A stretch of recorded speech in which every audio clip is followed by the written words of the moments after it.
नमस्कार।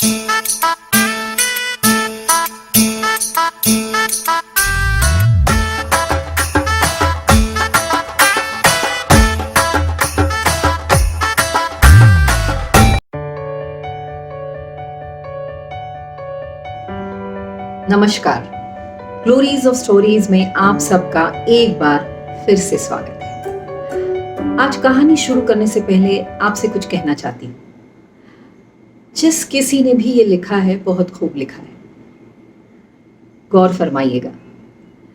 पहले कितना भी झगड़ लें बात बंद नहीं किया करते थे, पर जाने क्या बात है आजकल कोई झगड़ा भी नहीं हुआ पर बात भी बंद है। मेरे ख्याल से रिश्तों में दूरियां इसी को कहते हैं। वैसे आज की मेरी कहानी रिश्तों और रिश्तों से जुड़े बहुत सारे एहसासों की कहानी है। आइए कहानी सुनते हैं। अभिनव एक सच्चा, मेहनती और ईमानदार व्यापारी था। उसे अपनी इस बात पर काफी गर्व भी था। वह जानता था कि आज उसने अपना जो भी नाम कमाया है अपने इन उसूलों की वजह से कमाया है। अभिनव के इकलौते बेटे का नाम था देव। देव जैसे जैसे बड़ा हो रहा था, अभिनव की परेशानियां बढ़ती जा रही थी। अब परेशानियां यानी कि दोनों के बीच के झगड़े।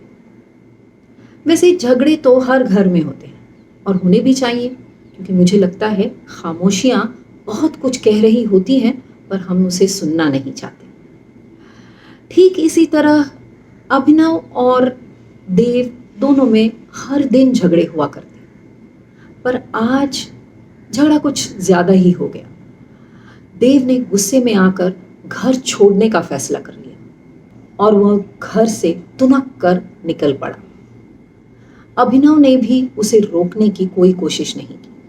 अभिनव और देव के स्वभाव में काफी फर्क था।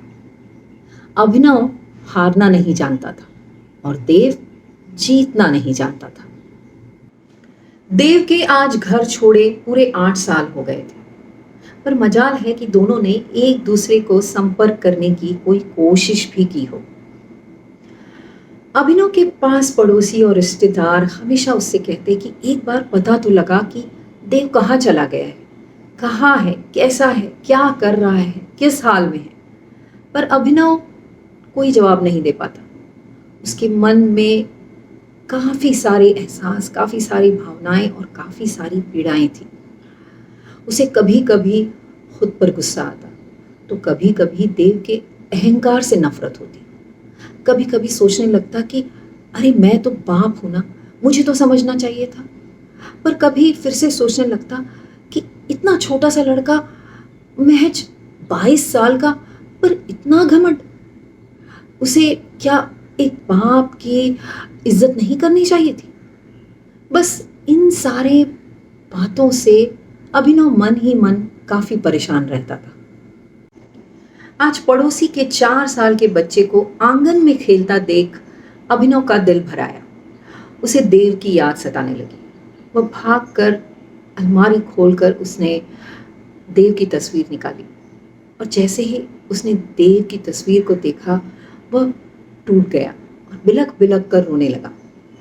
उसने तुरंत अपने मित्र को बुलाया और उससे कहा, मुझे किसी भी हालत में देव से मिला दो, मैं देव को देखना चाहता हूँ, मैं बहुत शर्मिंदा हूँ। मित्र ने एक सुझाव दिया। उसने कहा, एक काम करते हैं, हम अखबार में एक इश्तिहार दे देते हैं और देव जैसे ही उस इश्तिहार को पढ़ेगा वो तुरंत लौट आएगा।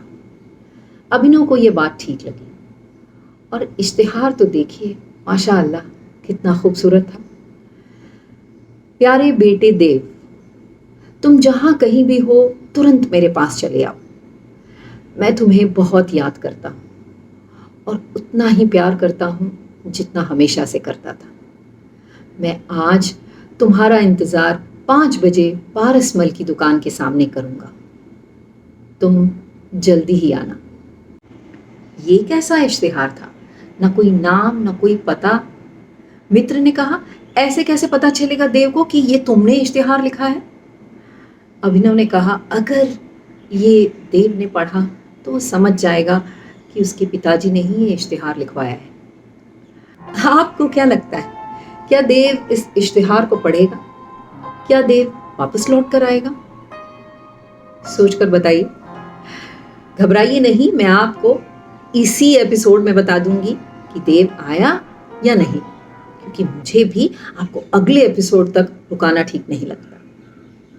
शाम के 5 बज गए थे और अभिनव पारसमल की दुकान के सामने जाकर खड़ा हो गया। पर वहां उसने जो नजारा देखा, ये तो उसने सपने में भी नहीं सोचा था। पारसमल की दुकान के सामने तकरीबन 800 से ज्यादा देव नाम के लोग टूटे रिश्ते जोड़ने के लिए खड़े थे।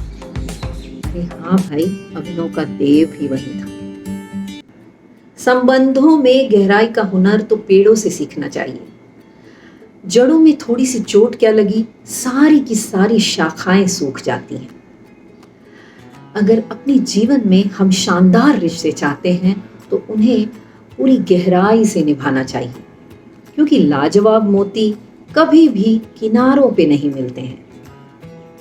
अहंकार और पेट जब भी बढ़ते हैं ना, हम किसी से गले नहीं मिल सकते।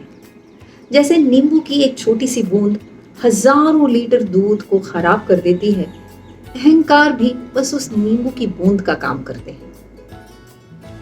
अहंकार में तीनों गए, धन, वैभव और वंश।